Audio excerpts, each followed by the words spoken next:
मेरे लिए बड़े गर्व का विषय है और हर्ष का कि इसलिए इस अवसर पर मुझे सूत्रधार मंच संचालन आदि की भूमिका सौंपी गई है। मगर मैं ईमानदारी से आपसे निवेदन करूं, न तो ये मेरा अनुभव है न मेरा स्वभाव है, और ये मैं कम से कम मानने को तैयार नहीं हूं। और मंच पर विराजमान सभी विशिष्ट अतिथि और गणमान्य व्यक्ति जो सभागार में हैं स्वीकार करेंगे कि हेमंत 60 के नहीं हैं। हेमंत ने परसों पूछा एक बार कि आपको लगता है मैं 60 का हूँ, तो मैंने कहा सर पे जो आपने नकली सफ़ेद बालों का विग पहना है उसे उतार दें तो आपकी असली उम्र सामने आ जाएगी। उसके अलावा मेरे मन में जो छवि हेमंत की है वो हेमंत 60 के नहीं, हेमंत 8 के हैं। जब हेमंत पाठशाला में थे और एक छोटा सा कंकर उठाकर अपने गुरुदेव के अंग विशेष की ओर प्रक्षेप करते थे कि कंकरिया मार के जगाया साकार हो जाए, मुझे लगता है वो उनकी चुहलबाजी, वो उनकी शरारत आज तक छूटी नहीं है। यहाँ कोई भी व्यक्ति उनसे उनके परिचय से मोहताज नहीं है। सब लोगों ने इस पुस्तक में अपने अपने संस्मरण लिखे हैं। मैं आप निवेदन करूंगा कि दीप प्रज्वलन के साथ हम इस प्रक्रिया को शुरू करें और फिर जो आप कहते हैं क्षण क्षण किया है उस कृष्णनाथ जी पांडे, श्री पंडित राजेंद्र मिश्रा, पंडित अनिल कुमार पांडे, पंडित देव टेकनाथ जी, पंडित विजेंद्र मिश्रा जी, पंडित विद्याभूषण जी आकर कृपया वैदिक मंत्रोच्चार करें। हरि ओम स्वस्ति न इंद्रो वृद्धजरावाः स्वस्ति नः पूषा विश्ववेदाः स्वस्ति नस्तारिक्षो अरिष्टाने स्वस्ति नो बृहस्पतिर्दधातु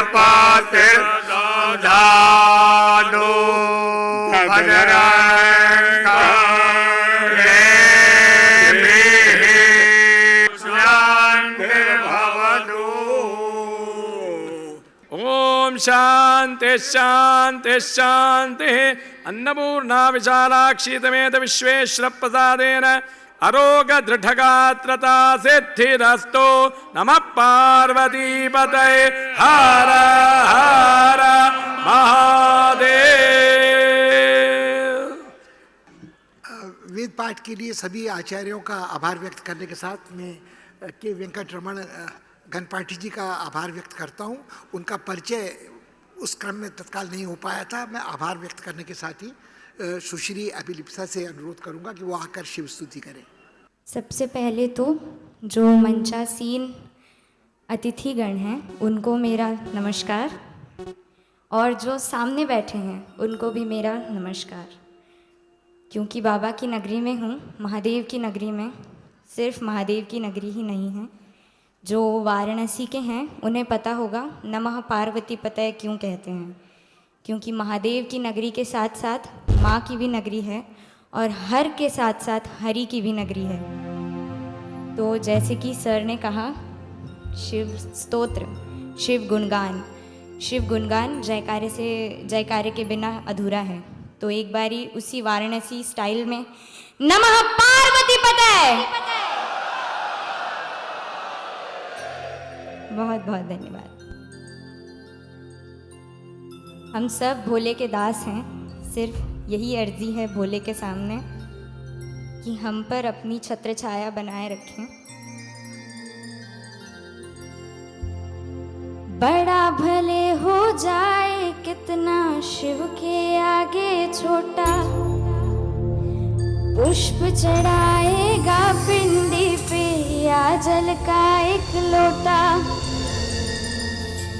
भोला है मस्त मलंगा, बांधे जटा से गंगा, उसको क्या जल चढ़ाए रे। तू क्या भोले को चढ़ाएगा, भोला सबको देता है। तू क्या भोले को चढ़ाएगा, भोला सबको देता है। तू क्या भोले को चढ़ाएगा, भोला सबको देता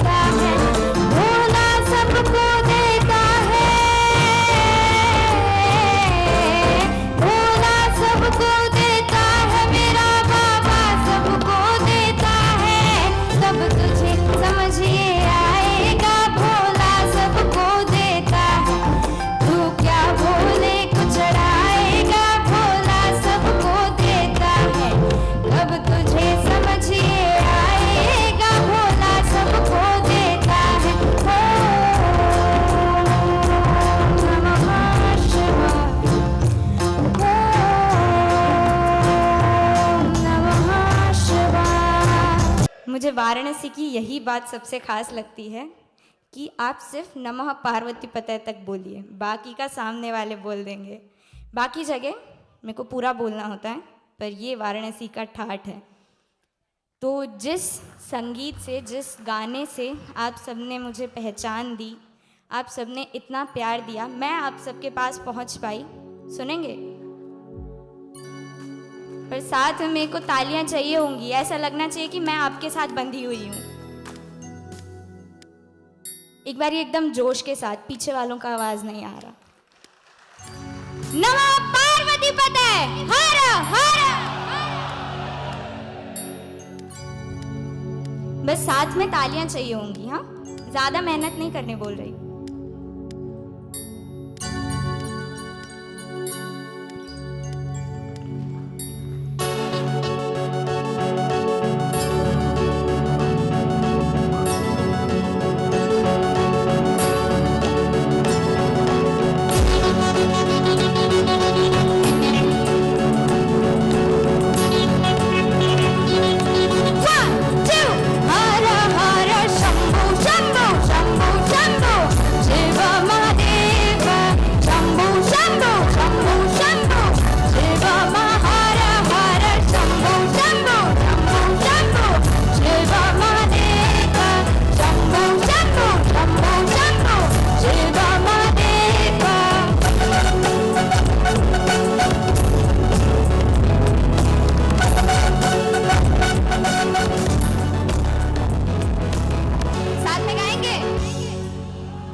अपने मंचस्थ अभ्यागतों का एक औपचारिक स्वागत करने के लिए मैं सबसे पहले पूज्य स्वामी रामदेव जी का स्वागत के क्रम से प्रारंभ करेंगे। मैं आग्रह करता हूं आदरणीय वीणा भाभी जी से कि वे पूज्य स्वामी जी को पुस्तक संच, शॉल, पटका और एक पुष्पगुच्छ देकर उनका सम्मान करें। पूज्य स्वामी रामदेव जी का स्वागत करेंगी आदरणीय वीणा भाभी।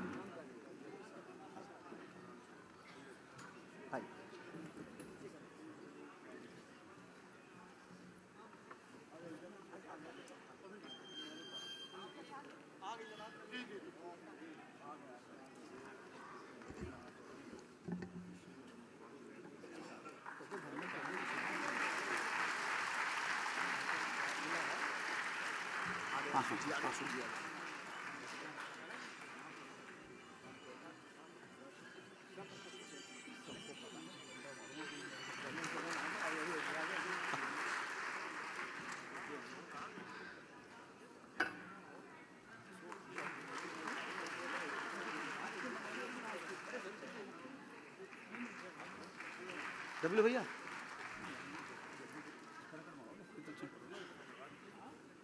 और पूज्य स्वामी जी को स्मृति चिन्ह स्वरूप एक लड्डू गोपाल का प्रतीक चिन्ह देंगे शरद शर्मा जी। मैं शरद भैया से आग्रह करता हूं कृपया आएँ। हमें इन सब वक्ताओं को सुनने के हम बड़े अधीर हो रहे हैं, इसलिए मैं सबसे आग्रह करूं कृपया तत्काल हम सबका ये स्वागत का क्रम पूर्ण करेंगे।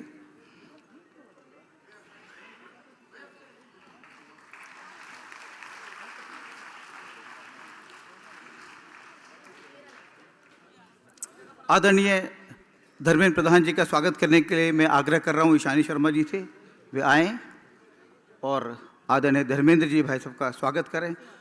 पुस्तक संच,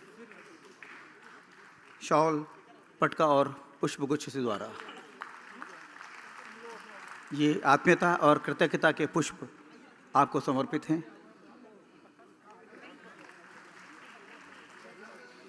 और काशी के प्रथम नागरिक माननीय अशोक तिवारी जी से मैं आग्रह करता हूं कृपया स्मृति चिन्ह दें आदरणीय धर्मेंद्र प्रधान जी को।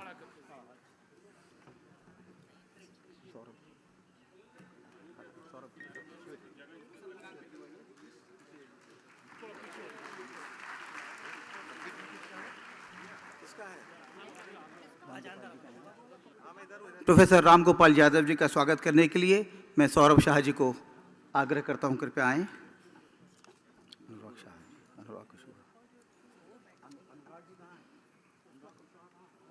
आपका हार्दिक स्वागत है।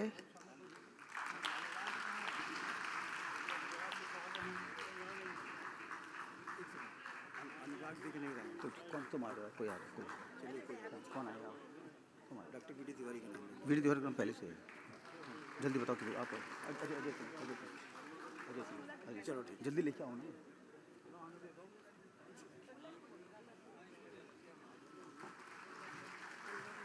नहीं तो अजय सिंह अजय सिंह और स्मृति चिन्ह उन्हें प्रदान करेंगे।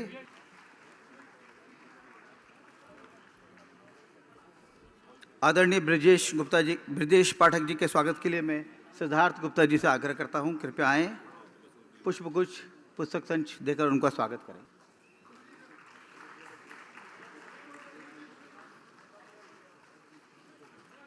क्या पुस्तक संच है? स्मृति चिन्ह लेके आओ ना।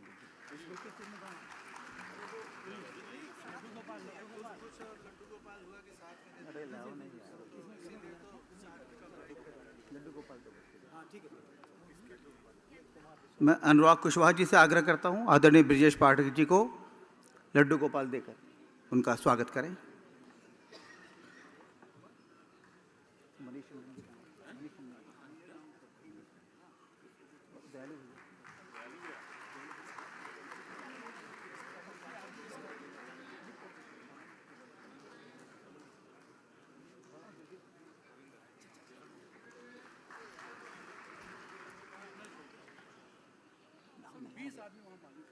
आदरणीय डॉक्टर कुमार विश्वास जी के स्वागत के लिए मैं आग्रह करता हूं, मनीष टंडन जी से कृपया आएं, उनका स्वागत करें, अभिनंदन करें।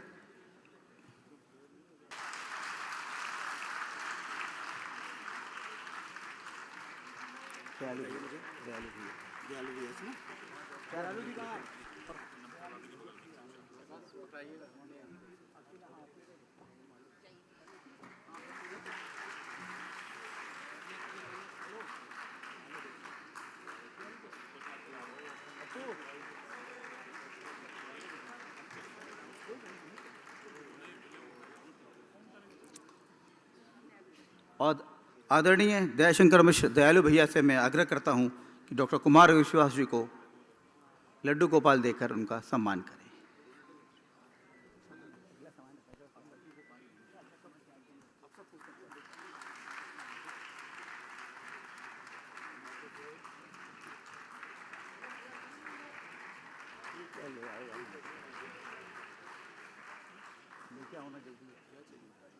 सामान बात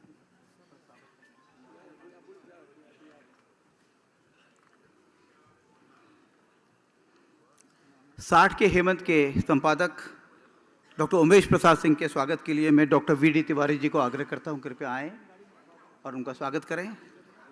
डॉक्टर वीडी तिवारी जी आइए सर।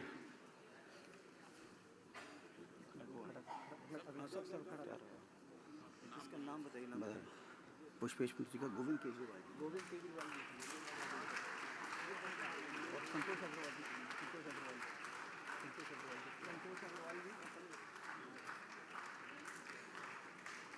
आपका स्वागत है।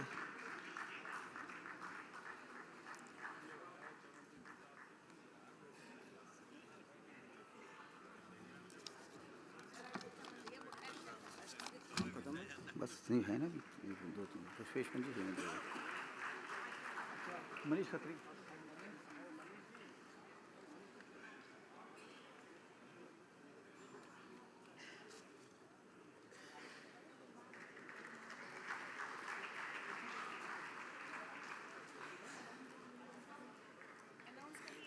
प्रोफेसर पुष्पेश पंत जी के स्वागत के लिए मैं श्री गोविंद केजरीवाल जी को आमंत्रित कर रहा हूं, कृपया आइए। प्रोफेसर पुष्पेश पंत जी का स्वागत।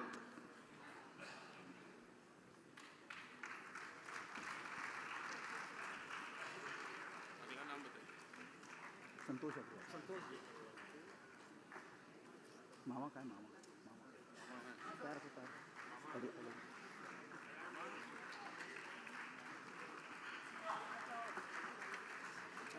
समारोह के केंद्र बिंदु आदरणीय हेमंत भैया के स्वागत के लिए मैं आग्रह कर रहा हूं संतोष अग्रवाल जी को। आइए संतोष जी। इसी क्रम में बुलाएंगे। इसी पहले अभी मामा कहाँ हैं?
ये जो आप यहाँ संयोजन देख रहे हैं कला पक्ष, वो यहाँ के प्रसिद्ध चित्रकार कलाकार मनीष खत्री जी द्वारा सब ये संयोजन किया गया है।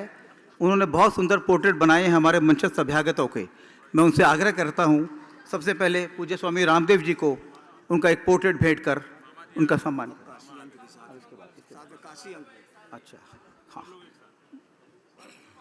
नरेंद्र जी, यहाँ सोच विचार के काशी अंक 1 से 14 प्रकाशित हुए। मैं उनसे नरेंद्र नाथ मिश्र जी से आग्रह करता हूँ कृपया साथ साथ यह भी क्रम पूरा होता रहे।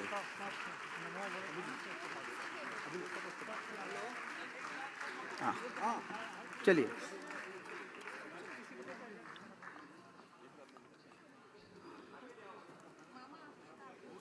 आदरणीय धर्मेंद्र प्रधान जी का यह पोर्ट्रेट है।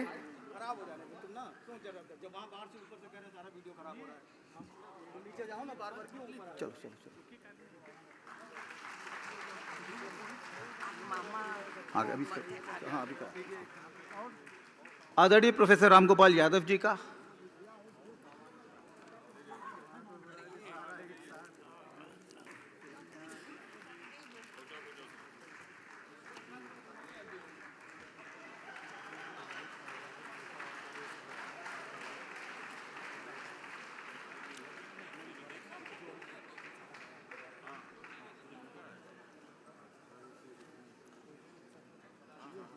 इसके बाद आदरणीय ब्रजेश पाठक जी,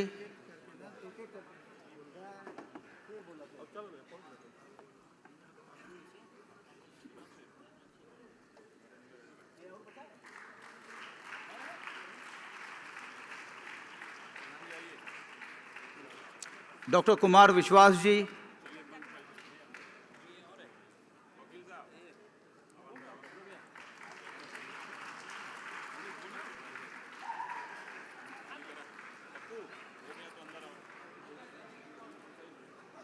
श्री उमेश प्रसाद सिंह जी,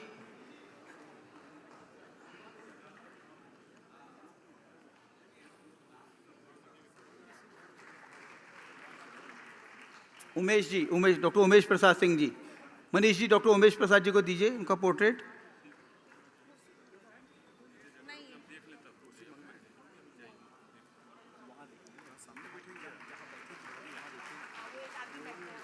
प्रोफेसर पुष्पेश पंत जी, भाई तो कृपया अपना पोर्ट्रेट आप स्वीकार करें। बस केवल डॉक्टर हेमंत शर्मा जी को और दे दीजिए एक पोर्ट्रेट। डॉक्टर हेमंत शर्मा जी,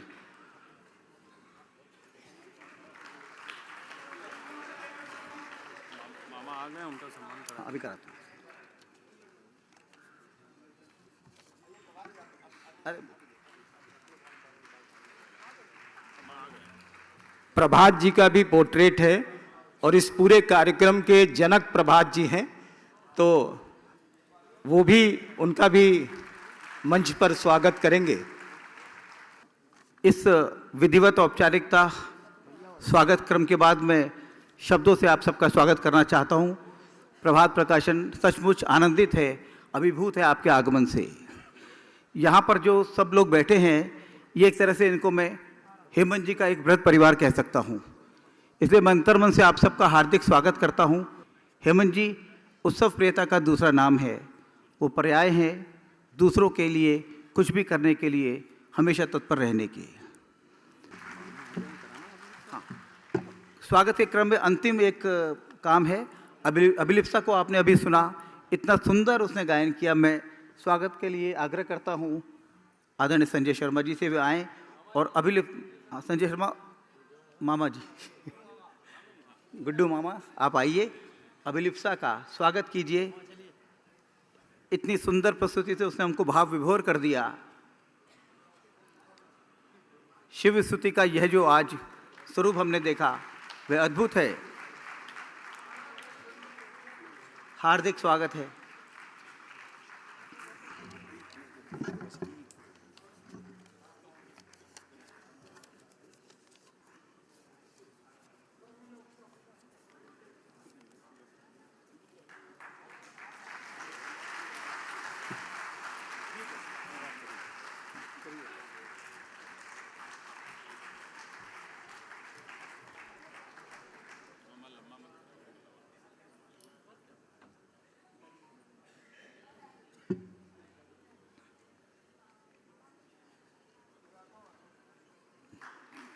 बहुत बहुत स्वागत है। आप देखिए, इसे कहते हैं कला का सम्मान।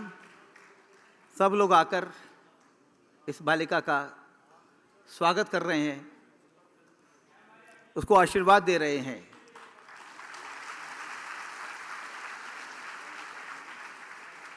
मैं आग्रह करता हूं पुस्तक के संपादक डॉक्टर साहब से, जो बाल सखा रहे हैं हेमंत जी के, जो उन्होंने उनके सपनों में, संघर्षों में साझा किया है, और ये पुस्तक का सपना उनके कारण ही साकार हुआ है। मैं सविनय निवेदन करता हूँ आए और इस पुस्तक के बारे में कुछ बताएं।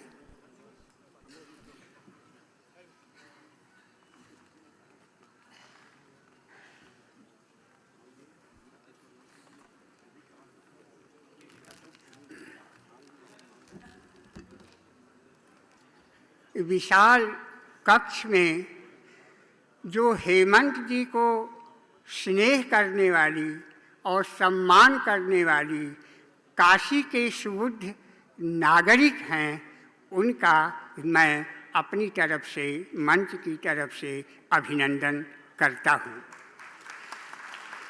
मित्रों, ये गड़गड़ाती हुई तालियां और उठे हुए सिर इस बात को प्रमाणित करते हैं कि जितना हेमंत जी काशी को प्रेम करते हैं, उससे कम काशी के वासी उनका स्वागत, सम्मान और उनसे प्रेम नहीं करते हैं। इस बात का आज का समारोह सबूत है। आज के इस सारस्वत अनुष्ठान में सबसे पहले मैं हेमंत के पूज्य पिताजी को इस पूरे आयोजन की तरफ से, पूरी सभा की तरफ से प्रणाम करता हूँ और इस आयोजन को उनकी विरासत के विस्तार के रूप में मैं उन्हें समर्पित करता हूँ। और मुझे पूरा विश्वास है कि स्वर्ग में उनका अधिष्ठित जो स्वरूप है, इस आज के आयोजन से जरूर आह्लादित हो रहा होगा। और यही वह सूत्र है जो इस धरती के आयोजन को गरिमा प्रदान करके स्वर्ग से जोड़ता है। आज का आयोजन केवल पार्थिव ही नहीं है, इस कारण से यह स्वर्गिक भी हो जाता है। मुझे इस पुस्तक के परिचय के लिए मैं यहाँ उपस्थित हुआ हूँ। आपसे निवेदन करना चाहूँगा कि इस पुस्तक में हेमंत जी का परिचय जरूर है, लेकिन इस पुस्तक में हेमंत जी सीमित नहीं हैं। पुस्तक छपते छपते और पुस्तक छपने के बाद भी मैंने देखा इस पुस्तक की सीमाओं को उलांघ करके वो बार बार बाहर निकल आते हैं, बाहर कूद आते हैं, और उनको पकड़ना किसी के बस की बात नहीं है। अगर वे केवल एक व्यक्ति होते तो भी उनका परिचय एक किताब में समेट पाना थोड़ा मुश्किल था, लेकिन हेमंत जी केवल एक व्यक्ति नहीं हैं, वे एक व्यक्तित्व हैं। और व्यक्तित्व तब पैदा होता है जब वैयक्तिक इकाई जो है वह मिट करके सामूहिक सत्ता में विलीन हो जाती है, तब एक व्यक्ति की जगह एक व्यक्तित्व पैदा होता है। हिंदी साहित्य में दो तरह के लेखक जो है वह पहचाने जा सकते हैं। एक उस तरह के लेखक जिनका व्यक्तित्व उनके लेखन में ही समाहित हो जाता है और कुल मिला करके उनका लेखन ही उनका व्यक्तित्व भी बनता है। दूसरे तरह के वे लेखक होते हैं जिनका व्यक्तित्व उनके लेखन की सरहदों को और उसके स्वरूप को बार बार लांघ जाता है, उससे बाहर निकल आता है और उसका व्यक्तित्व उनके लेखन को आच्छादित कर लेता है और बार बार उनके लेखन के मूल्यांकन में हस्तक्षेप भी करता है। जैसे कि भारतेंदु और निराला का व्यक्तित्व उनके लेखन को प्रायः आच्छादित कर लेता है। मैं कहना चाहता हूँ कि भाई हेमंत जी भी उस दूसरे तरह के लेखकों की परंपरा में आते हैं जिनका व्यक्तित्व लेखन को आच्छादित कर लेता है। पहली बात तो मैं यह कहना चाहता हूँ कि वे इतने मित्रवत्सल और पर दुख कातर हैं कि किसी की भी पुकार पर वे वहाँ पहुँच ही जाते हैं और जहाँ पहुँच जाते हैं आप देखेंगे कि उसके दरवाजे पर अगर दुख का पहाड़ भी पड़ा हो तो हेमंत जी जाएंगे और उसको अपनी उंगली पर उठा लेंगे। आपके आगे दुख नहीं टिकने पाएगा। आपके घर में कोई छोटा सा भी सुख हो, हेमंत जी आएंगे और उसको इतना बढ़ा देंगे कि उसमें आपका अपना वजूद ही हेरा जाएगा, खो जाएगा। और जो व्यक्ति, एक आदमी अगर केवल अपनी आँखों से भी सपना देखने में सफल हो जाता है तो उसको यह दुनिया भूल नहीं सकेगी।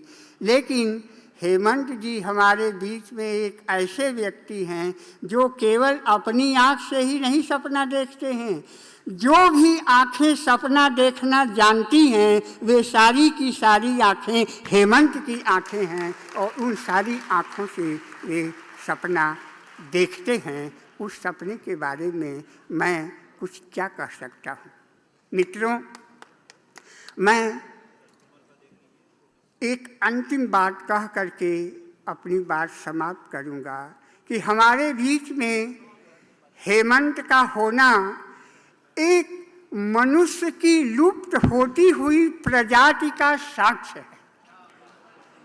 हेमंत का होना एक लुप्त होती हुई मनुष्य की प्रजाति का साक्ष्य है। वे हमारे बीच में बने हुए हैं तो वह खोई हुई विरासत उपस्थित है और उनका, मुझे लगता है कि उनका जो समूचा का समूचा जो लेखन है वह भारतीय स्मृति में शिवत्व और रामत्व के प्रसार का जो है वह परीक्षण है। और मैं समझता हूँ कि यह एक तरह से भारतीय अस्मिता की वे आधुनिक संदर्भ में सम्यक पहचान भी कराते हैं। इसलिए उनका हमारे बीच में होना, बने रहना और विकसित होते रहना हम सबके लिए सौभाग्य की बात है, गौरव की बात है। आज के अवसर पर उनका बहुत बहुत हार्दिक अभिनंदन और बहुत बहुत शुभकामनाएं। आप सबको बहुत बहुत धन्यवाद। एक छोटी सी भेंट है मेरे पास, इसे मैं हेमंत जी को समर्पित करके अपने स्थान पर चला जाऊंगा। जय हिंदी, जय हिंद।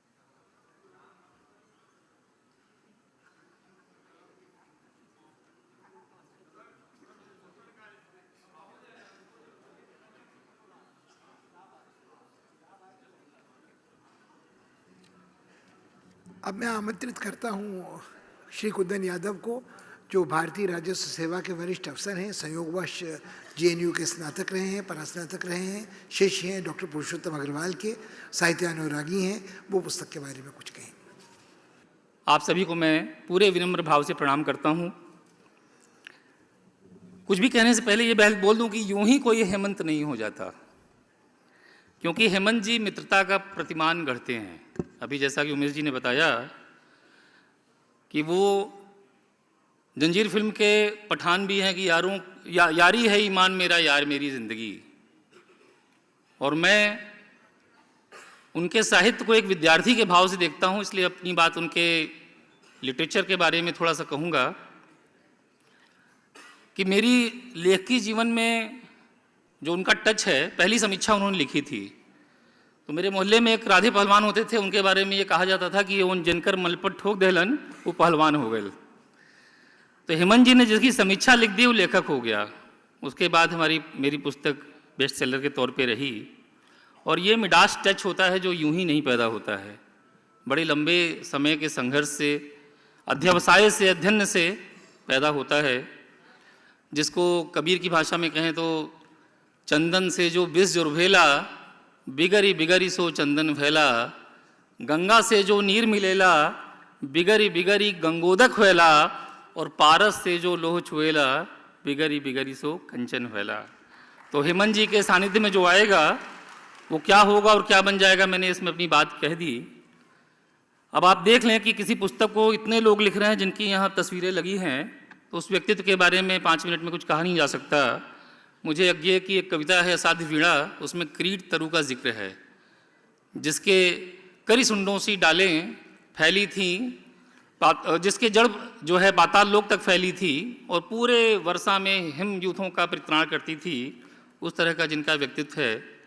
अब इनकी रचना प्रक्रिया पर बात करें तो पूरे लॉकडाउन में, जबकि भारत सरकार का आदेश था कि डिप्टी सेक्रेटरी और ऊपर के अधिकारी ही ऑफिस जाएंगे, बाकी कोई आएगा नहीं, काम होता नहीं था, तो मैंने पूरा साहित्य पढ़ा और मैं दावे के साथ कह सकता हूँ, बल्कि उस पर बहस विमर्श भी कर सकता हूँ कि हेमंत जी क्लासिक रचते हैं। क्लासिक वो भी 2 क्लासिक। काशी और अयोध्या हमारी भारतीय परंपरा में बड़ी पवित्र नगरी है, और जो माइलस्टोन इन्होंने लिख दिया, न भूतो न भविष्यति। युद्ध में अयोध्या पर चश्मदीद, और देखो हमारी काशी। आप ये समझ लें कि इस पे, बनारस पे, यहाँ की सांस्कृतिक परंपरा पे, विद्वानों पे बहुत कुछ लिखा गया है, लेकिन बहुत छोटे छोटे पात्रों को लेकर के, जिनसे कि उनका व्यक्तित्व इतना व्यापक बनता है कि हर आदमी उनके संगत में रहना चाहता है, वो कहीं आपको देखने को नहीं मिलेगा, ऐसी किताब नहीं मिलेगी। इनसे हर आदमी क्यों जुड़ना चाहता है, उसके लिए मुझे भर्तृहरि का एक श्लोक याद आता है, वो अच्छा सज्जन संग में पर गुरु प्रीति, गुरु नम्रता, भक्ति शूलिनी सरस्वती लोकापवादा भयम, शक्तिरात्मने विद्यायाम विष्णम संसर्ग मुक्ति खिले, तेषे येषु निर्मल गुण वसंता तेभ्यो नरेभ्यो नमः। तो भर्तृहरि ने 2000 साल पहले किसी ऐसे व्यक्ति को देखकर ये श्लोक की रचना की होगी। आज 2100 साल बाद मैं उस गुणों से भरपूर एक व्यक्तित्व को आज मैं प्रणाम करता हूँ और आप सबको अपनी इसी वाणी को विराम देता हूँ। बहुत बहुत धन्यवाद। जय हिंद, जय हिंदी। मैं अब अनुरोध करूंगा डॉक्टर इदिवर से, जो कवि हैं, उपन्यासकार हैं, ललित निबंधकार हैं, बहुमुखी प्रतिभा के धनी हैं, और वो बहुआयामी हेमंत जी के बारे में कुछ कहें।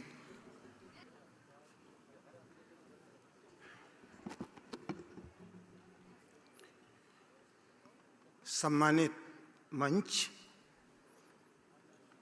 बहुत थोड़ा सा समय है। हेमंत बहुकोणीय व्यक्तित्व और कृतित्व वाले हैं, इसलिए इन पर बात करना बहुत आसान नहीं है। एक कोण की ओर जब आप देखने की कोशिश करते हैं तो दूसरा कोण हाथ से फिसल जाता है, इसका भय बना रहता है।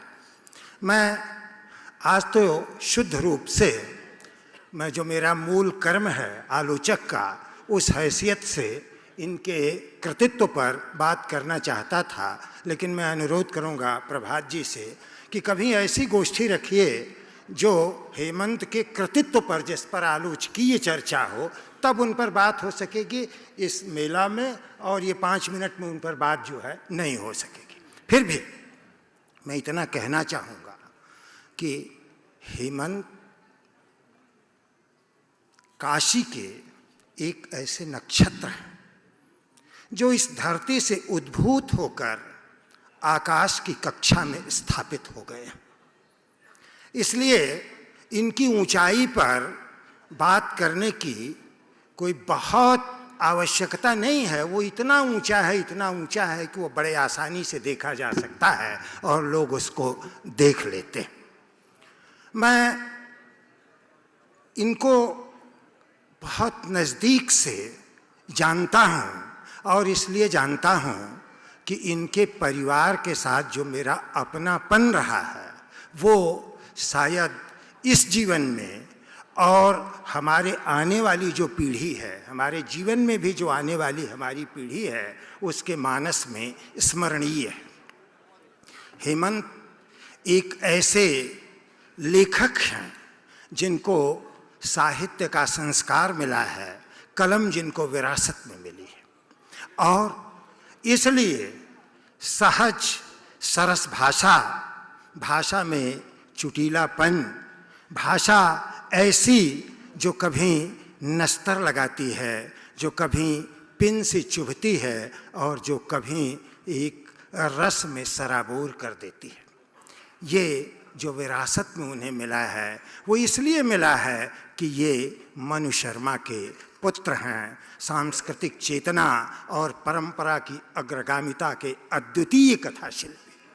मैं बहुत जल्द ही इस बात को प्रस्तुत कर रहा हूँ कि कथा में जो कल्पना शक्ति है, उस कल्पना शक्ति को गढ़ने में, कथा को प्रस्तुत करने में जो महारत मनु शर्मा को हासिल है, हिंदुस्तान के किसी उपन्यासकार में वो महारत जो है नहीं है। मनु शर्मा, जैसा कहा गया है कि पुत्र जो है पिता के अस्तित्व का विस्तार होता है, हेमंत शर्मा मनु शर्मा के विस्तार हैं। अब बहुत सारी बात कहना चाहता था, उस विस्तार में किस तरह से प्राचीनता का, भाषा का, कल्पना का और लेखन का परिष्कार होकर के नवोन्मेष बन गया है, इसे कहने के लिए उनकी पत्रकारिता और उनके साहित्य या उनके लेखन को खंगालना पड़ेगा, जो खंगालना मैं बंद करूंगा क्योंकि समय नहीं। इतना ही कहूँगा कि इनकी पत्रकारिता की जो पारी शुरू हुई जनसत्ता से लखनऊ के, हम जैसे लोग उसके दृष्टा और साक्षी। और मैं एक बात और कह दूं कि अब जो पीढ़ी जब ये शुरुआत दौर में गए थे लखनऊ में, और जो पीढ़ी बैठ करके जो है हिंदी प्रचारक संस्थान में कभी इनकी रिपोर्टिंग से आनंदित होती थी, कभी इनकी रिपोर्टिंग से जो है चमत्कृत होती थी, रोमांचित होती थी, उस पीढ़ी का शायद आखिरी व्यक्ति मैं ही बचा हूँ। इसलिए वो शुरुआती दौर का मैं दृष्टा और साक्षी हूँ। एक बात कहना चाहता हूँ जो बहुत ज़रूरी है, पत्रकारिता बड़े जोखिम का काम है, बिना जोखिम उठाए पत्रकारिता नहीं होती। जो कारसेवकों पर गोली चली थी 91-92 में और उसकी रिपोर्टिंग कर रहे थे हेमंत शर्मा, उस समय जो है वो जो अयोध्या की गली थी वो बिल्कुल चूहेदानी बन गई थी, दोनों तरफ पुलिस थी, बीच में कारसेवक पड़ गए थे। उसमें एक विदेशी महिला रिपोर्टिंग कर रही थी, उसको पुलिस ने एक झापड़ मार दिया। हेमंत शर्मा तन करके उसके सामने खड़े हो गए थे और उन्होंने उस पुलिस वाले को जो डांट पिलाई, वो जो है उसकी चर्चा हम लोग हिंदी प्रचारक में करते रहे। ये इनके शुरुआती दौर की पत्रकारिता की बात कह रहा हूँ। ये जोखिम उठाने की क्षमता जो है शुरू से इनमें थी। और बाद में उस महिला ने जो है कहा कि ठीक है पुलिस को कि आपने अपना काम किया, हम अपना काम कर रहे हैं, और इनको लेकर के जो है वो चली गई। बड़ा होने के नाते आज की तारीख में, आज के समय में आशीर्वाद देता हूँ। धन्यवाद। पुस्तक के लोकार्पण की वेला आ गई है। एक संक्षिप्त सूचना उसके पहले, पुस्तक आज विशेष मूल्य पर 500 रुपये मात्र पर सभागार के बाहर सुलभ है। और न केवल यह पुस्तक बल्कि हेमंत जी का समग्र साहित्य है, वो भी आज विशेष मूल्य पर पाठकों को, रसिकों को, सुधीर जनों को सुलभ होगा। हम लोग चलें लोकार्पण।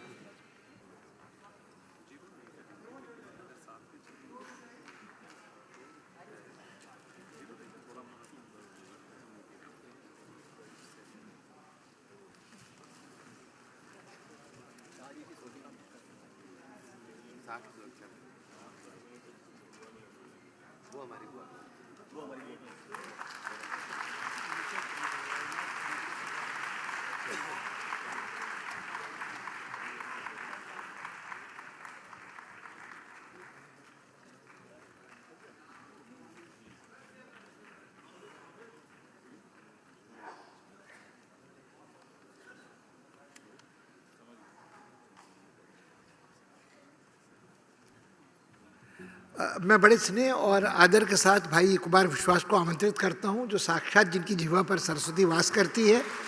और भाई साहब,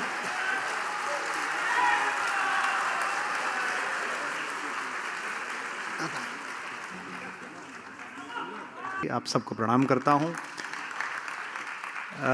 सभागृह में जो नीचे लोग बैठे हैं वे सब इतने महत्वपूर्ण हैं कि उन सब का उल्लेख आवश्यक है, लेकिन समय की सीमा है और मुझे बताया गया है कि समय की सीमा में अपनी बात कहनी है। मैं जितने भाषण मैंने सुने प्रिय कुंदन गंडासा गुरु और हमारे इंदिवर जी और उससे पहले भी जो लोग बोले, सबका मुख्य कथ्य हेमंत जी रहे कि हेमंत जी ऐसे हैं, हेमंत जी की मैत्री ऐसी है। और मुझे लगता है कि काशी का फलक इतना बड़ा है, क्योंकि मेरा यहाँ बोलना और ऐसी विद्वत विभूतियों में बोलना, काशी में बोलना लगभग ऐसा ही है जैसे हंसों की सभा में कोई बगुला भी पहुंच जाए और उसे भी सुनने के लिए लोग उत्सुक हों। काशी एक संस्कार है, काशी एक जीवन शैली है जिसको जीने वाले लोग एक जैसे होते हैं। हेमंत जी नोएडा और काशी के ध्रुव के बीच फंसे हुए मैंने उन्हें देखा है। नोएडा के वैभव में और वहाँ की जो भी, चूँकि महाभारत में महर्षि व्यास ने जो मनुष्य के बल बताए हैं, उनके वो सारे बल हेमंत जी में हैं। बहुत लोगों के पास पैसा होता है, बहुत लोगों के पास बाहुबल होता है, एक विशेष बल लोगों पे छूट जाता है, अमात्य बल। इस देश के जितने अमात्य कक्ष हैं, चाहे वो कितनी भी शीर्ष के हों, वहाँ हेमंत जी का विधिवत आना जाना है, आवागमन है, वो अमात्य बल बहुत महत्वपूर्ण है। तो ये जो हेमंत जी होना है, मैंने इन्हें नोएडा में बेचैन देखा है काशी के लिए कि वहीं जाना है, वहीं आना है। काशी में कोई भी पुकार ले, किसी की लड़की की शादी हो, किसी के लड़के का मुंडन हो, और उसके पिताजी दिवंगत हो गए, लेकिन वो 15 दिन बाद मिला, इन्हें कहा कि बाबूजी नहीं रहे, बोले तू बुलाया नहीं मेरे को। उसने कहा जब आ जाइए तो ये पहुंच जाएंगे। वो खुद भूल चुका है उसके पिताजी मर गए। पर हेमंत जी को काशी आने का बहाना चाहिए। तो मैंने इस बात पर पिछले 10-1 वर्ष में बहुत शोध किया कि ऐसा इसमें क्या है। हमारे अंदर जो एक रसमयता की डोर थी, जो भारतीय होने और काशी का नागरिक होने के कारण बड़ी प्रांजल होती थी, उस पर इस नए ज़माने की जितनी तकनीक है उसने बड़ा हमला किया है। हमारे मीडिया के जितने मित्र हैं, ये इसलिए तो आए ही हैं क्योंकि ये सब कहीं ना कहीं पत्रकारिता के एक बड़े शलाका पुरुष से जुड़े हुए हैं। ये इसलिए भी आए हैं कि एक बड़ी शिवजी की बारात जैसा आयोजन है, जिसमें स्वामी रामदेव भी हैं, जिसमें कुमार विश्वास भी है जो बाह्य इलेक्ट्रॉन है, जिसकी कक्षा तय नहीं हुई है कभी कहाँ जाना है, और जिसमें प्रोफेसर साहब भी हैं, जिसमें ब्रजेश भाई भी हैं।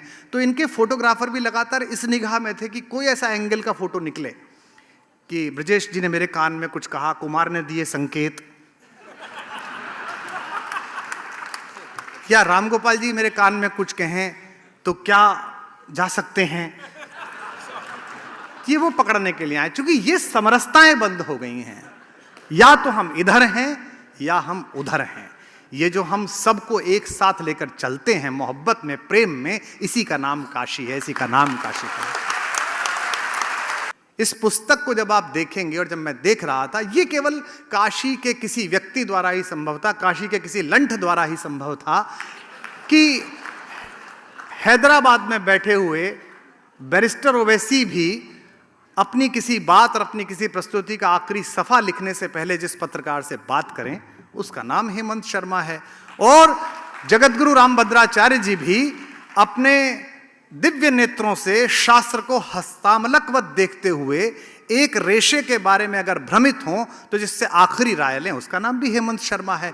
तो ये दो ध्रुवों को साधने की जो कला है, जो हम सब में थी, जो काशी में थी, जो भारत के जन जन में थी, मुझे लगता है कि आज इस मंगल मूर्ति के उत्सव में, इस सभागृह में बैठे हुए हम सब जो थोड़े से आयु जिनके पास अभी ईश्वर की कृपा से है, जो विद्वत पुरुष बैठे हैं, उनके सम्मुख तो मैं क्या कहने के योग्य हूँ, मेरी योग्यता नहीं है। अगर ये संकल्प लेके जाएं, जो भी हजारों लाखों लोग इसे सुन रहे होंगे, कि हम वैचारिकी में सहमत असहमति के बाद भी काशी के घाट की तरह, 80 के घाट की तरह हम भुजा पसारे हुए रहें, ताकि जो काम करने वाला है आदमी है, जो शास्त्रीय रूप से सोचने वाला आदमी है, वो भी, नास्तिक भी। काशी तो धर्मेंद्र जी इतनी अद्भुत ये परंपरा है कि यहां तो जो संध्या उपासना नहीं करता उसके पास भी तर्क है, मैं क्यों नहीं करता, और वो भी आनंद में है। एक पंडित नहीं करता, काशी में नहीं करता, सारे विद्वत परिषद ने बुलाया काशी की परिषद ने कि भाई तू क्यों नहीं करता, बोले सूतक, मेरे सूतक लगा हुआ है। 2 महीने बाद फिर बुलाया कि क्यों नहीं करता, बोले सूतक लगा हुआ है। वो 8-9 महीने ऐसे ही कहता रहा सूतक लगा हुआ है। एक दिन किसी अच्छे खाए पिए पंडित ने पकड़ लिया, बोले बैठ, यहाँ कहाँ का सूतक, तो उसने बताया कि सूतक क्यों लगा हुआ है, क्योंकि मृता मोहमयी माता, मेरे मन में मोह रूपी माया रोज मरती है, और जातस्य पुत्र ज्ञानोदय, और ज्ञान रूपी पुत्र रोज पैदा होता है, सूतकम वर्तते नित्यम कथम संध्योपासना।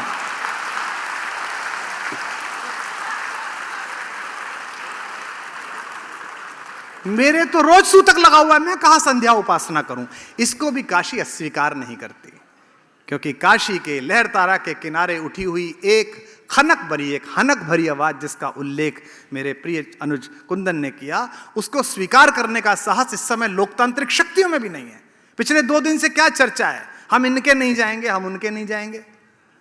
क्या, मुझे क्षमा करें हेमंत जी, अधिकतम पत्रकार हैं और मैं ऐसे खतरे अक्सर लेता रहता हूं बोल देने का। नोएडा में हालत ये हो गई है, पत्रकार, जो युवा पत्रकार है, उनके विवाह का रिश्ता जब जाता है कि ये लड़का क्या करता है, बोले पत्रकार है, बोले किस पार्टी का।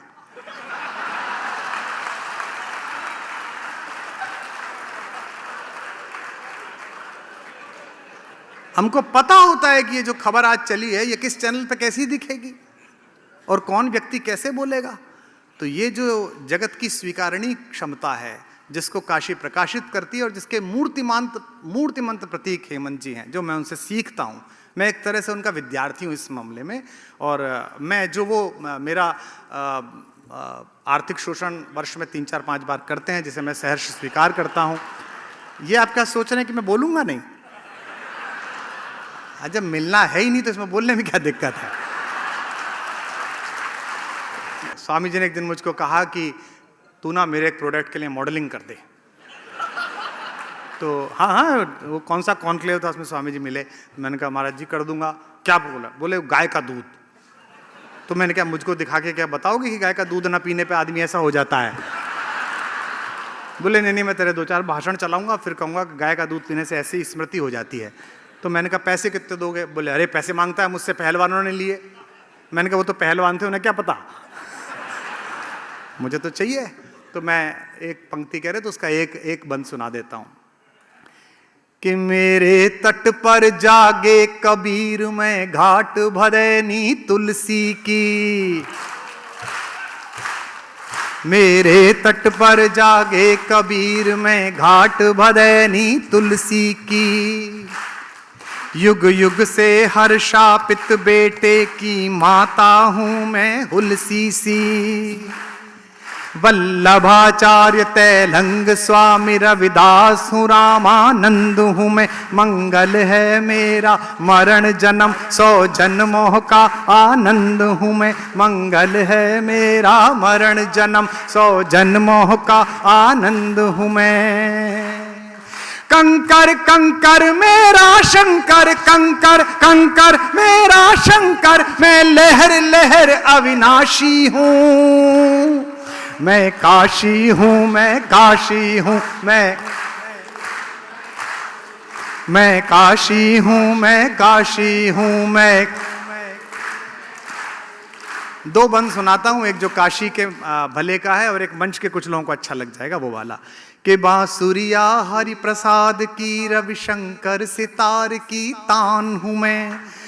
बांसुरिया हरि प्रसाद की, रविशंकर सितार की। अरे वो मंत्री जी ताली तो बजा, पेमेंट नहीं मिला। हाँ वो बैठा है, बताओ। वो सांसद जी भी ऐसे बैठे हैं। आप तो कम से कम मेहनत करो, आपको तो कोई मेहनत ही नहीं करनी पड़ती। एक मोदी जी का फोटो, एक कमल का निशान हो, आपका क्या मेहनत है?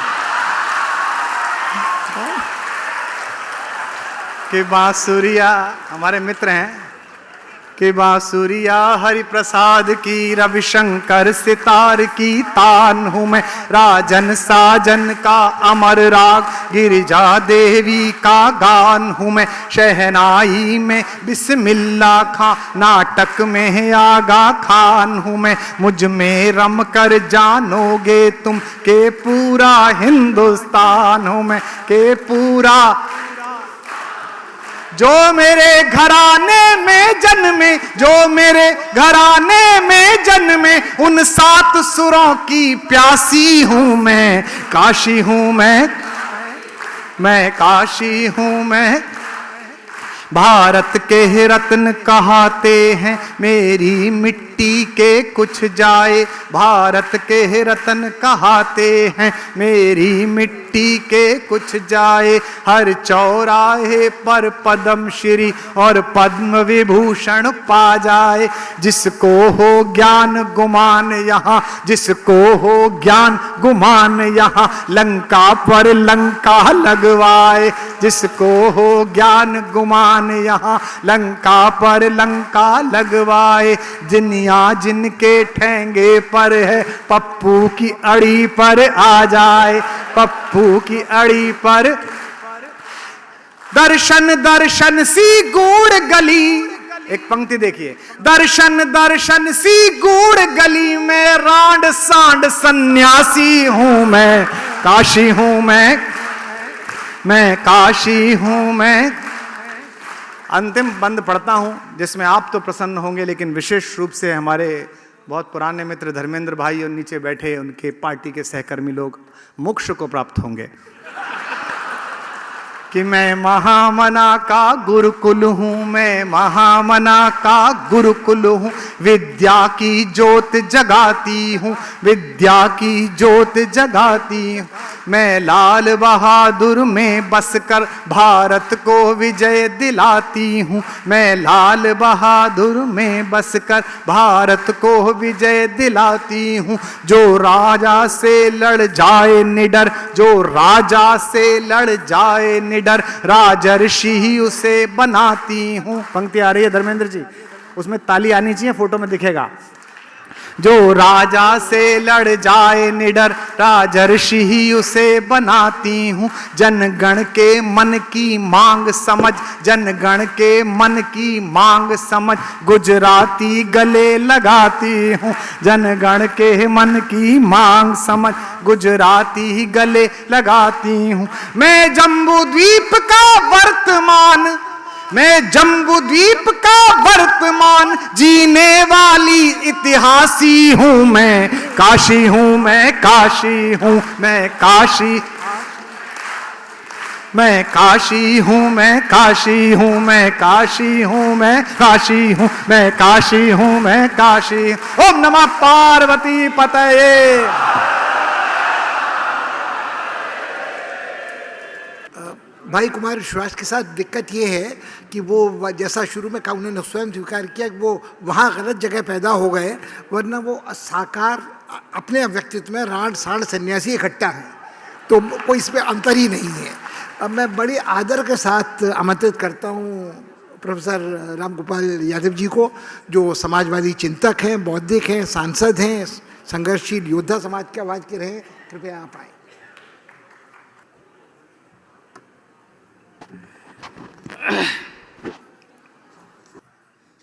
प्रभात जी, उमेश प्रसाद सिंह जी, आपके प्रयासों से ये पुस्तक आई, और आदरणीय हेमंत जी यद्यपि हमसे 15-16 साल से भी ज़्यादा छोटे हैं, लेकिन ज्ञान में, अनुभव में, मैंने तो केवल बाबा विश्वनाथ के दर्शन किए, ये कैलाश को भी छू के आ गए कि नहीं आ गए? तो है अनुभव ज़्यादा कि नहीं है? हेमंत जी के लिए मैं सामने देख रहा हूँ, सारे प्रतिष्ठित लोग बैठे हुए हैं, चाहे पत्रकार हों, चाहे प्रोफेसर हों, चाहे राजनेता हों, चाहे अन्य सभी सज्जन हों, वे सब यहाँ हैं। और इसलिए क्योंकि हेमंत जी की खास आज के इस युग में जब आदमी तमाम तनाव में रहता है, तब भी अगर हेमंत जी से मिल लेगा तो उसके चेहरे पे मुस्कान आ जाएगी, और यही सबसे बड़ी चीज़ है। अगर कोई आदमी मिले, उससे मिलकर दुखी आदमी भी उसके चेहरे पर भी मुस्कान आ जाए, तो समझ लीजिए कि बहुत ही बड़ा आदमी है, बहुत ही इस पूरे समाज को कुछ न कुछ देने वाला आदमी है। क्योंकि नेगेटिव एनर्जी देने वाले तो कदम कदम पे बैठे हुए हैं। जिनसे मिलकर पॉजिटिव एनर्जी आप में आए, मिलना उन्हीं से सार्थक होता है। और हेमंत जी से तो जब हम मिलते हैं हम लोग, तो जो मिलते हैं कुछ देर के लिए सारा तनाव मुक्त हो जाता है आदमी। हंस के, जैसे महाराज जी बहुत ज़बरदस्त हंसते, और हम लोग भी कोई हंसने वाले कम नहीं हैं, लेकिन अभी आप लोगों के सामने हंसना ही रह जाता। तो मैं हेमंत जी के लंबे, सुखी और स्वस्थ जीवन की कामना करता हूँ। उनके परिवारीजन, बीना बैठी हुई हैं, बिटिया भी बैठी हुई हैं, बेटा बाहर है, सबके स्वस्थ रहने और सुखी रहने की कामना करता हूँ।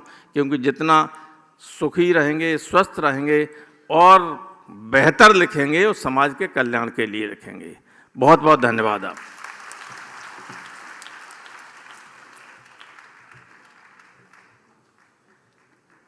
अब मैं निवेदन करता हूं उत्तर प्रदेश के उप मुख्यमंत्री श्री ब्रजेश पाठक जी से, वो आएँ और अपना उद्बोधन भाषण करें।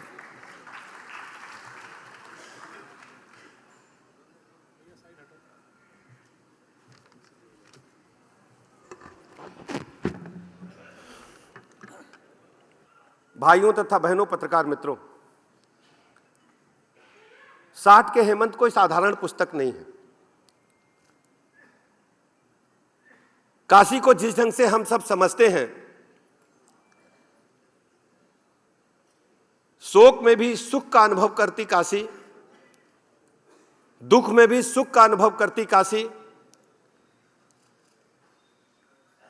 चिता की राख में भी होली खेलती काशी, हर परिस्थिति में जिंदगी जीने वाली काशी, यदि एक शब्द में समेट करके कहा जाए तो उसकी प्रतिमूर्ति के रूप में हम आदरणीय हेमंत शर्मा जी को पाते हैं।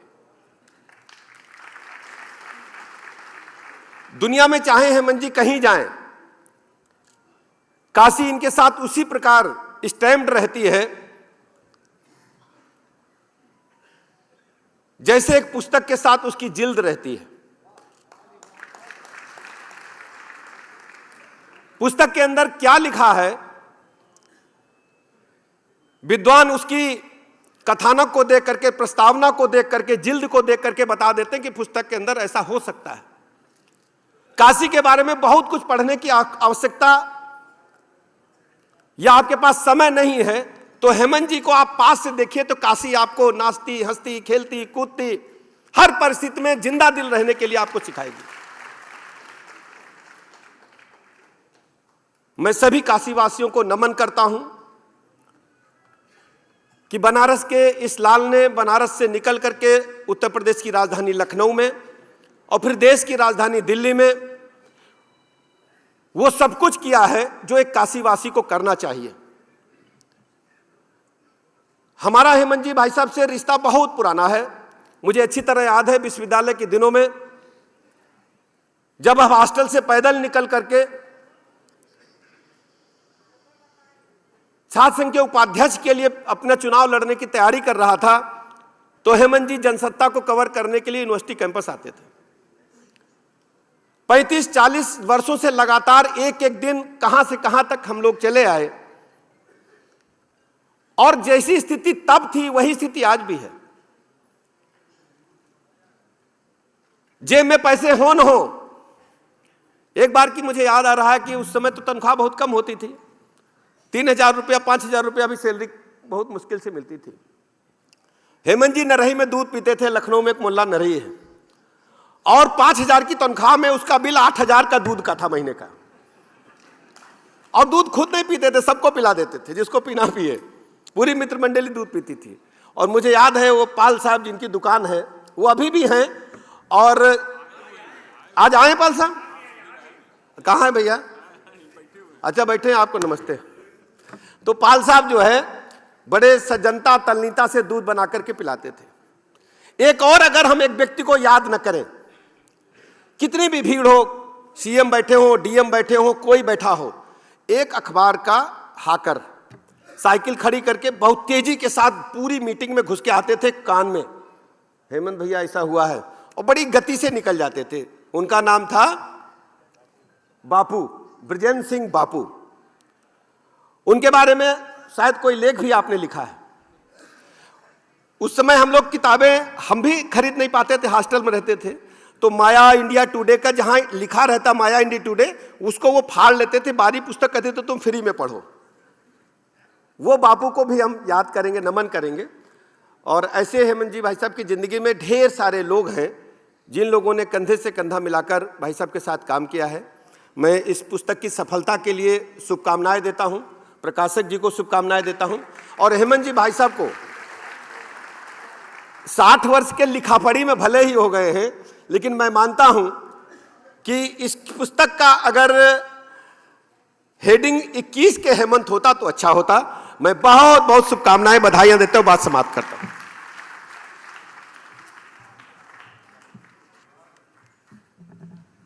मैं अनुरोध करूंगा भाई धर्मेंद्र प्रधान जी से, वो आए। माननीय शिक्षा मंत्री केंद्रीय, निश्चल सरल सविनय व्यक्ति।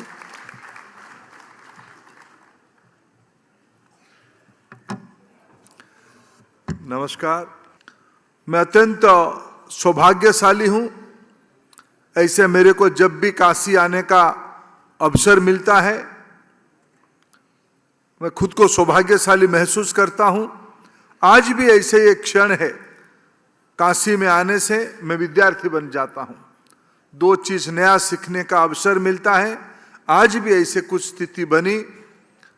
इस किताब की विमोचन के अवसर पे संक्षेप में, जहां कवि आते हैं, जहां साहित्यकार आते हैं, जहां प्रोफेसर साहब, ब्रिजेश जी और मेरे जैसे राजनीतिक व्यक्ति आते हैं, वो सभा की गति किसी के गवा के समय के नियंत्रण किसी के हाथ में नहीं रहता है।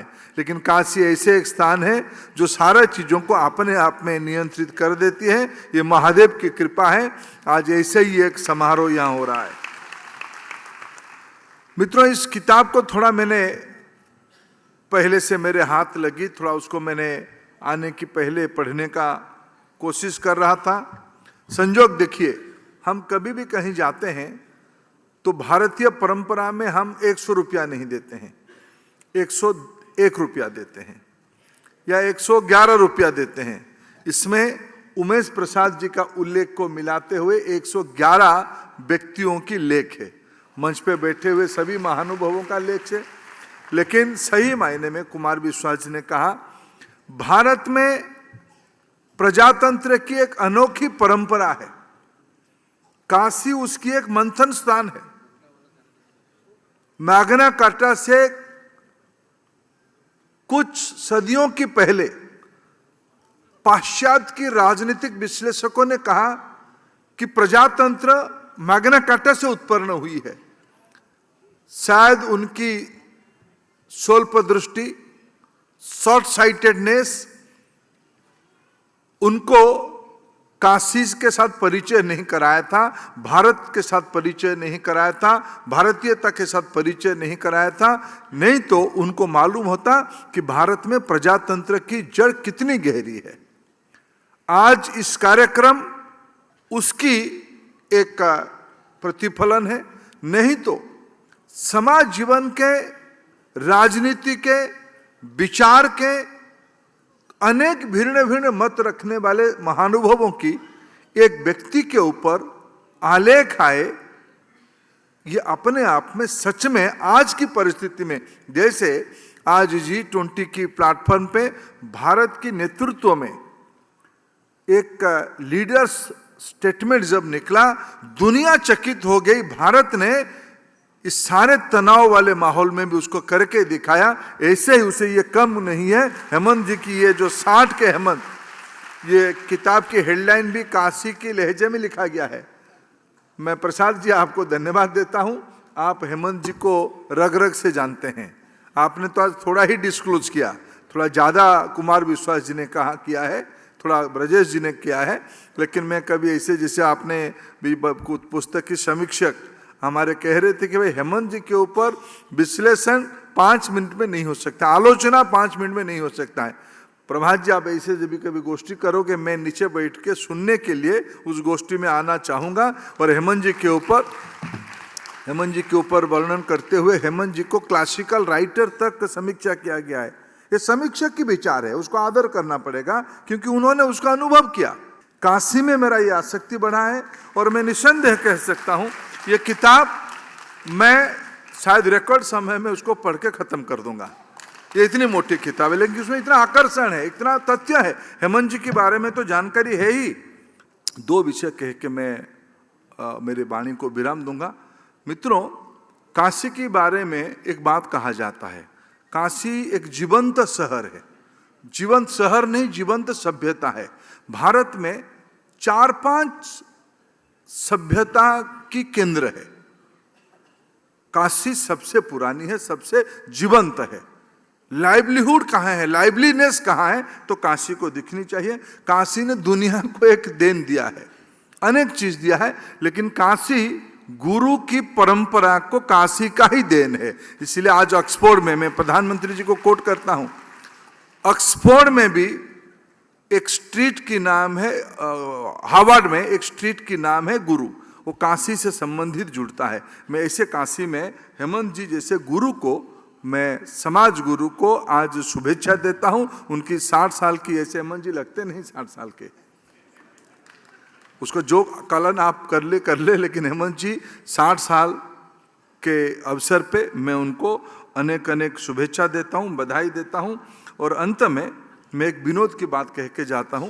आज तो कबीर ने माहौल को खूब जमाया और किसी को नहीं छोड़ा। मेरे कहा कि आरंभ में वो बाबा जी पे चले, हेमंत जी को लपेटे। बाद में लगा कि आज पहले शुरू किए मेरे मित्र ब्रजेश पाठक जी से, थोड़ा बहुत प्रोफेसर साहब को भी लिए। मेरे को लगा कि मेरे को छोड़ देंगे, फिर बाद में वो कहे कि नहीं धर्मेंद्र जी ताली बजा रहे कि नहीं बजा रहे। मैं ऐसे मर्म कथा कहूँगा कि धर्मेंद्र जी ताली बजा रहे कि नहीं बजा रहे, मैं थोड़ा दिखूंगा। कबीर मेरे नेता की छाती 56 इंच के है।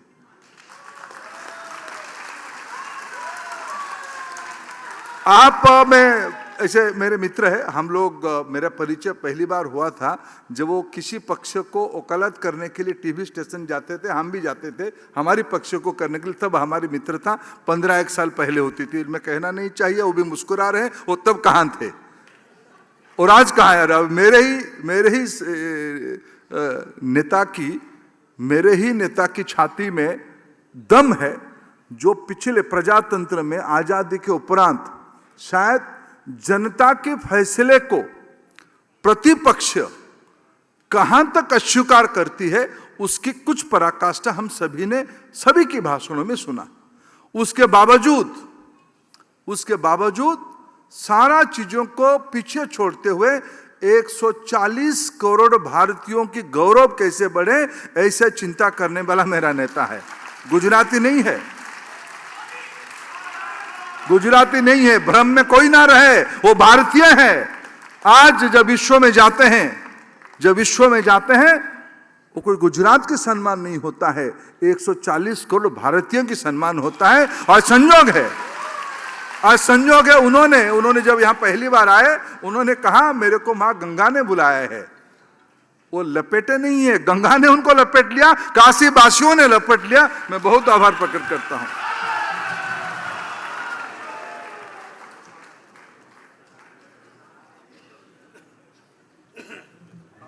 मैं बहुत आदर के साथ निवेदन करूंगा परम पूज्य बाबा रामदेव जी से, वो आए और उद्बोधन भाषण करें।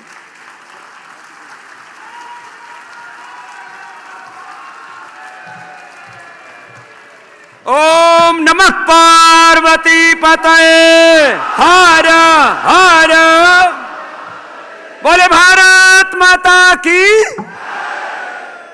हेमंत जी का व्यक्तित्व बहुत विराट हो चुका है और अब वो जिस मीडिया को भी रिप्रेजेंट करते हैं तो वो टीवी 9 भारतवर्ष है, तो आप में पूरा भारतवर्ष समाहित है। एक बार जोरदार अभिनंदन भाई हेमंत जी का। और सब आप उनको आशीर्वाद देने के लिए, उनको प्यार करने के लिए, अब वो 60 के हो गए और 60 में भी पूरे ठाठ से रहते हैं। अब 60 में भी 8 जैसे बच्चों की तरह मुस्कुराते हैं।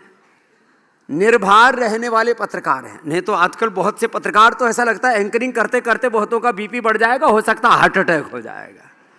इस हालात में जीते हैं। तो ये एक लेखक भी हैं, पत्रकार भी हैं, ये एक मीडिया के नए आविष्कार भी हैं।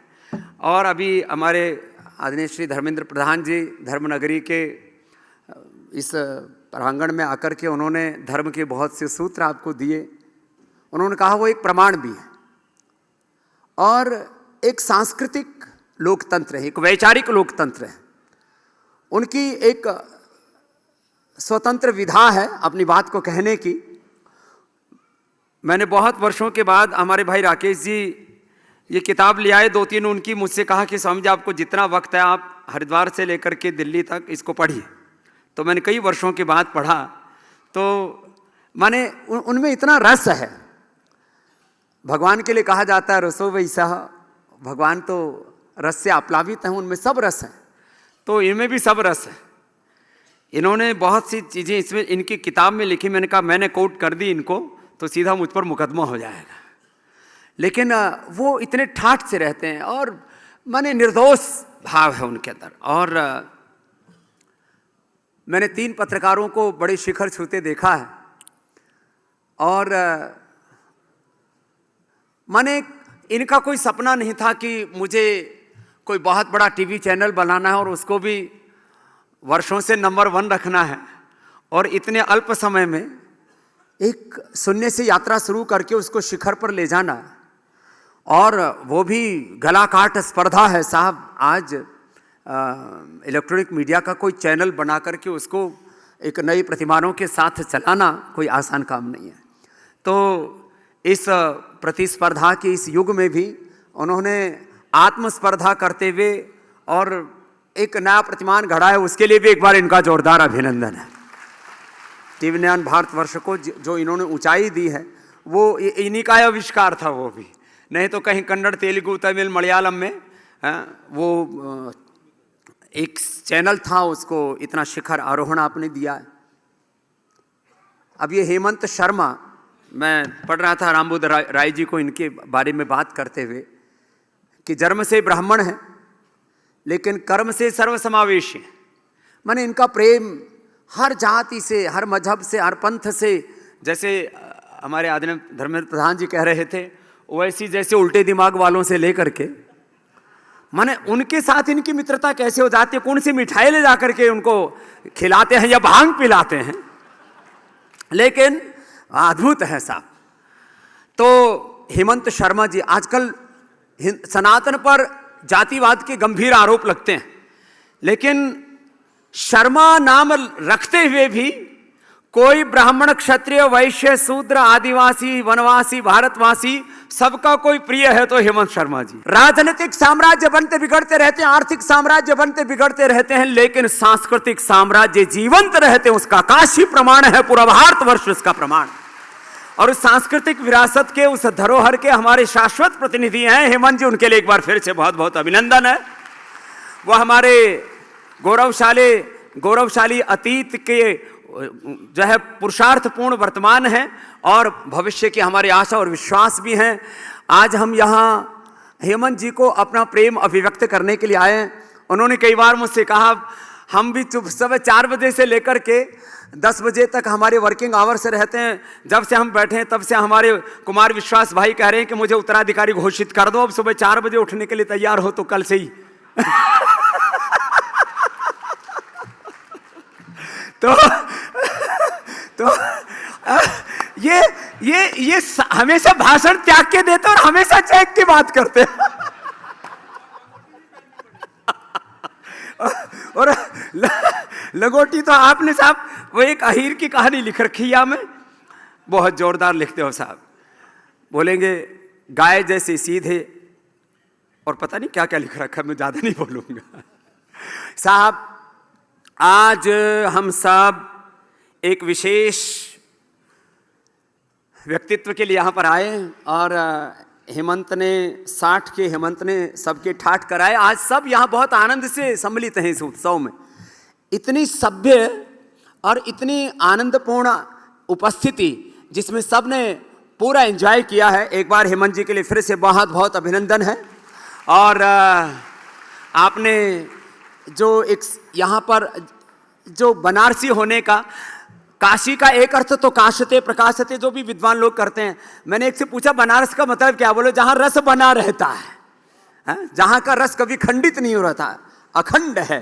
तो बाकी तो दुनिया के रस थोड़ी देर बने रहते हैं, पहले थोड़ी देर का मजा, फिर जिंदगी भर का सजा, नहीं तो फिर तो एक अखंड रस तो भगवान काशी विश्वनाथ का ही है।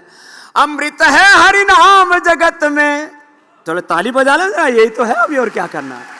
अमृत है हरि नाम जगत में, इसे छोड़ विषय विष पीना क्या, हरि नाम नहीं तो, हरि नाम नहीं तो, हरि नाम नहीं तो जीना क्या। ओ काल सदा अपने रस डोले, ना जाने कब सिर चढ़ बोले, ना जाने कब सिर चढ़ बोले। हरि का नाम जपो मेरे भाई, इसमें दिन बरस महीना क्या, हरि नाम नहीं तो जीना क्या, हरि नाम नहीं तो जीना क्या। हो तीर्थ है हरि धाम हमारा, फिर क्यों फिरता मारा मारा, फिर क्यों फिरता। ओ अंत समय हरि नाम न आए, अंत समय हरि नाम न आए, फिर काशी और मदीना क्या, हरि नाम नहीं तो जीना क्या, हरि नाम नहीं तो जीना क्या। बोले काशी विश्वनाथ की। हेमंत जी बहुत बहुत प्रणाम।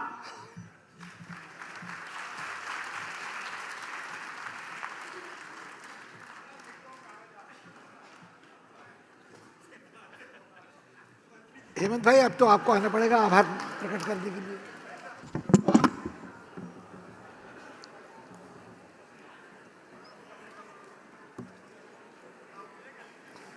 कुमार विश्वास खतरे में हैं। अब दंत मंजन के साथ बाबा गीत भी ले गए,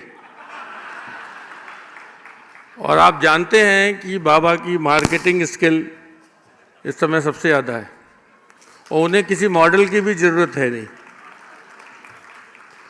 सारी चीज़ें अपना आजमाया हुआ बेचते हैं।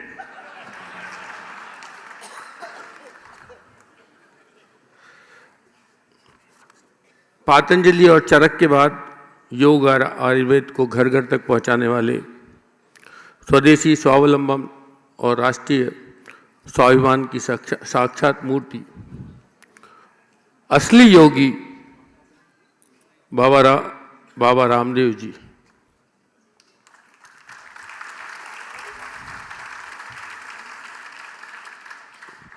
पचहत्तर साल में पहली बार शिक्षा से मैकाले के भूत को भगाने वाले नई शिक्षा नीति के जनक भाई धर्मेंद्र प्रधान जी।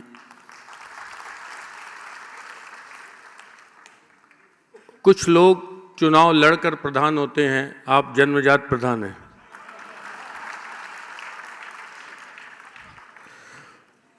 तुलसीदास के बाद हिंदी के सर्वाधिक लोकप्रिय कवि, हिंदी कविता को अंतर्राष्ट्रीय प्रतिष्ठा दिलाने वाले, हिंदी कवि के दारिद्र्य को दूर करने वाले भाई कुमार विश्वास जी, आज हिंदी का कवि भी खड़ा होकर हजारों लाखों रुपए मांगता है कवि सम्मेलन के। इसके श्रेय कुमार विश्वास को है। मैंने अपने बचपन में देखा था कि कवि सम्मेलनों में कभी बस से आते थे और रिक्शे में जाते थे। अब कुमार विश्वास जी को अगर आप बुलाइए तो उनका दफ्तर आपको मैसेज भेजेगा S class Mercedes, Jaguar 7 series, BMW फलाना, लंबोर्गिनी पता नहीं क्या चीज, मैं तो जानता ही नहीं था कि ऐसी ऐसी कारें भी होती हैं। तो यह हिंदी के कवि की प्रतिष्ठा है।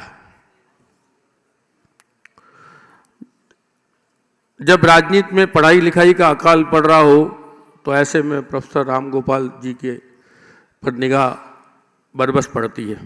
भाई राम गोपाल यादव जी, उत्तर प्रदेश के उप मुख्यमंत्री भाई ब्रजेश पाठक जी, नीचे बैठे कैबिनेट मंत्री नंद गोपाल नंदी जी, अनिल राजभर जी,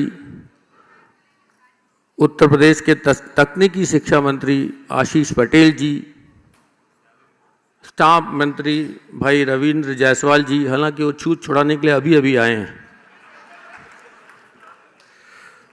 आयुष मंत्री दयाशंकर दयालु जी, ठाकुर जयवीर सिंह जी। मुझे धन्यवाद देने का काम मिला है, इसलिए मैं विष्णु सहस्त्र नाम का पाठ कर रहा हूं। नोएडा से पधारे हर मर्ज के डॉक्टर भाई महेश शर्मा जी, वाराणसी के मेयर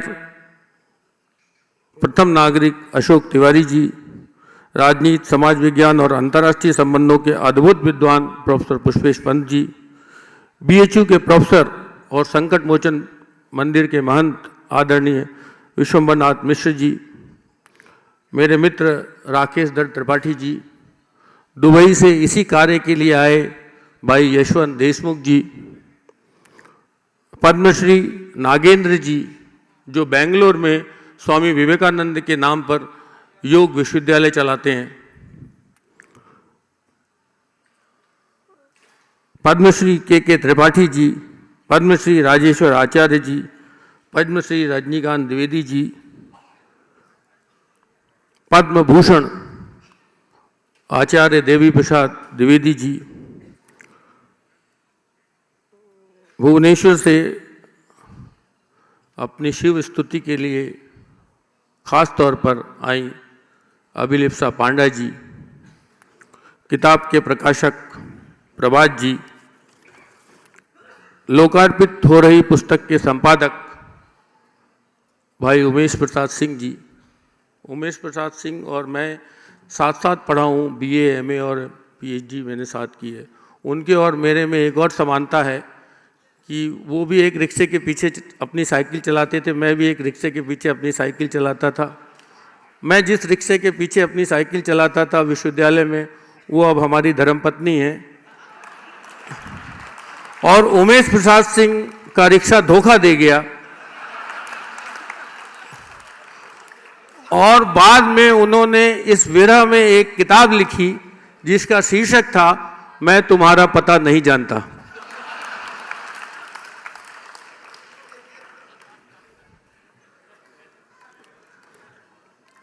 और मेरे बुढ़ापे के साक्षी बन रहे आप मित्रगण। मैं स्वामी जी जब आ रहा था तो इतना चारों तरफ 60 के हेमंत, 60 के हेमंत, 60 के हेमंत लिखा हुआ था, तो कुछ लोग दुखी स्वर से हमसे पूछ रहे थे कि भैया 60 का हो गई ला। उन्हें इस बात का दुख था कि मैं 60 के रास्ते पर नहीं, घाट के रास्ते पर हूं।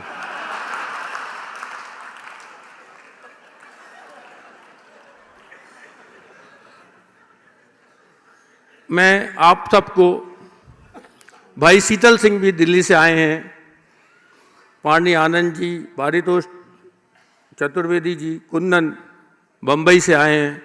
मैं आप सबका आभारी हूं इस कार्यक्रम में आने के लिए और धन्यवाद ज्ञापित करता हूं।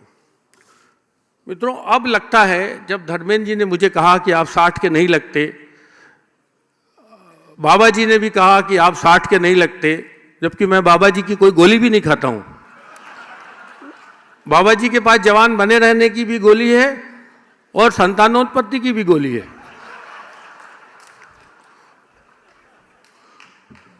इसके बाद भी ये दोनों लोगों ने कहा आप 60 के नहीं लगते, तो मुझे यह लग रहा है कि यह मेरे खिलाफ कुछ मित्रों का षड्यंत्र है कि मुझे 60 का घोषित करके मुझे लाचार, बेबस और बेकार आदमी साबित कर दिया जाए। और मेरे पौरुष को झुठला दिया जाए। मुझे लगता है इसके पीछे शायद उनकी मंशा ये रही होगी कि इससे मेरी कुछ मार्केट वैल्यू कम हो जाएगी, मेरा जो बाजार थोड़ा बहुत चल रहा है वो बंद हो जाएगा और मैं एक बेदम और रिटायर्ड आदमी मान लिया जाऊंगा। मित्रों, आप जानते हैं मैं पहले से पीड़ित हूँ, 60 का तो अभी हुआ हूँ। जब 40 का था तब से इस पीड़ा से पीड़ित हूँ। मेरी दुर्दशा ये मेरे किसी मित्र ने नहीं कराई, मेरे बालों ने कराई है। मुझे ऐसा लगता है कि मेरी ही पीड़ा देखकर रीतिकाल के कवि केशव ने यह लिखा था 500 साल पहले, केशव केसन अस करी जस अरिहु न कराए, चंद्रवदन मृगलोचनी बाबा कही कही जाए। मेरी इस लाचार दशा का इस किताब को छापकर उसे विस्तार दे दिया है प्रभात जी ने। अब जो होना था वो तो हो ही गया, पर मेरा मानना है कि उम्र का संबंध बुढ़ापे से नहीं होता। बुढ़ापा एक मनोदशा है। युवा आदमी भी बुढ़ा हो सकता है उमेश जी की तरह, और युवा और बुढ़ा भी जवान हो सकता है मेरी तरह। असल में युवा होने का अर्थ ही चित्त की जीवंत दशा है।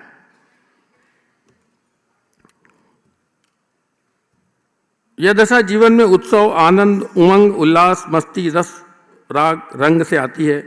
मैं जीवन को इसी जीवन दशा में जी रहा हूँ, इसलिए मैं 60 साल में भी जवान हूँ। मित्रवर कुमार विश्वास के एक दोस्त कवि हैं, मैं उनका नाम नहीं बताऊंगा। वो लिखते हैं, बदन होता है बूढ़ा, दिल की हसरत कब निकलती है, पुराना कुकर क्या सीटी बजाना छोड़ देता है। मित्रों, समय समाप्त हो चुका है। मैं आपको एक छोटी सी कहानी 4 लाइन की सुना के अपनी बात खत्म करूंगा। अमेरिकन लेखक हैं एक स्कॉट फिट्जगेराल्ड, उनका मशहूर उपन्यास है द ग्रेट गेट्सबाई। इस पर फिल्म भी बनी है। यह कहानी बुढ़ापा, वार्धक्य और एजिंग को लेकर जो मानक और धारणाएं हैं उससे उलट एक अनोखे लोक में ले जाती है। कथा प्रतीकात्मक है, जीवंत है और जीवन को जीने की नई सोच पैदा करती है। उस कथा का जो नायक है बेंजामिन, वो अजीब रोग से ग्रसित है और वो रोग ये है कि वो बूढ़ा पैदा होता है और घड़ी की सुई उल्टी चलती है। जैसे जैसे समय बीतता है वो जवान होता है, युवा होता है और उसके बाद अंत में वो उसका बचपन लौटता है। तो मैं बेंजामिन की कथा जब पढ़ता हूँ, जब पढ़ता हूँ, उसमें अपने को देखता हूँ।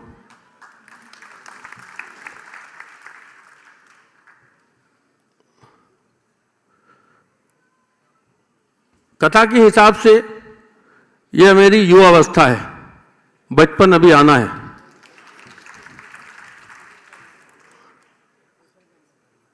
और यह सब काम बिना बाबा जी की गोली खाए। मैं महसूस करता हूं कि जैसे जैसे उम्र बीत रही है, मेरे भीतर का शिशु उतना ही प्रबल होता जा रहा है।